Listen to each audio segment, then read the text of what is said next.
নমস্কাৰ, হৰ হৰ মহাদেৱ। যোৱাকালি ৰাতি মোৰ অলপ গাটো ভাল নাছিলে, নানানটা চিন্তা, নানানটা টেনশ্যন। বেছি চিন্তা কৰি থাকিলে মানে মোৰ কি ক'ম, গা বেয়া হৈ যায়। আজি খোজ নাকাঢ়োঁ বুলি ভাবিছিলোঁ, তথাপিও ভাবিলোঁ নাই, খোজ কাঢ়িবই লাগিব। অলপ অলপ বৰষুণো দি আছে, গাটোও ভাল নহয়। মই বৰ্তমান গৈ আছোঁ হাৰিদুৱাৰ অভিমুখে। আজি মোৰ 82 নম্বৰ দিন গুৱাহাটী বশিষ্ঠ মন্দিৰৰ পৰা কামাখ্যা মন্দিৰৰ সুদূৰ ৰাম মন্দিৰৰ পৰা কেদাৰনাথ অভিমুখে পেডেল যাত্ৰা কৰি আছোঁ। যিহেতু মানে বহুতেই ভাল লাগিছে, মানে কি ক'ম, যিমান চিন্তা কৰিলেও, যিমান টেনশ্যন হ'লেও মানে যাত্ৰাটো কৰি থাকিলে ভাল লাগি যায়। বাকী নানানটা ধৰণৰ চিন্তা মাথাত আহি যায়, কিন্তু বাবাই কি পৰীক্ষা লৈ আছে, কি নিৰীক্ষা কৰি আছে নাজানো, কিন্তু এইবিলাক পৰীক্ষাত মই পাছ কৰাটো মোৰ কাৰণে খুবেই জৰুৰী বুলি ভাবোঁ।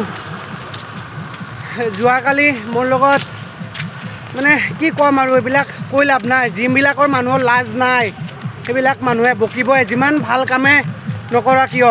গতিকে সিহঁতৰ নামত ভিডিঅ' বনাই একো লাভ নাই। মানে সিহঁতৰ আগতেও মানে এনেকুৱা লাইফটোত তেৰা আছিলে আৰু লাইফটোত তেৰা থাকিবই। গতিকে বেছি ভাবি থাকি নিজকে কষ্ট দি লাভ নাই। মই মানে বহুত কষ্ট পাইছিলোঁ যোৱাকালি ৰাতি। গতিকে যিয়ে নহওক, এইখিনিয়ে আপোনালোকক জনাই থ'লোঁ।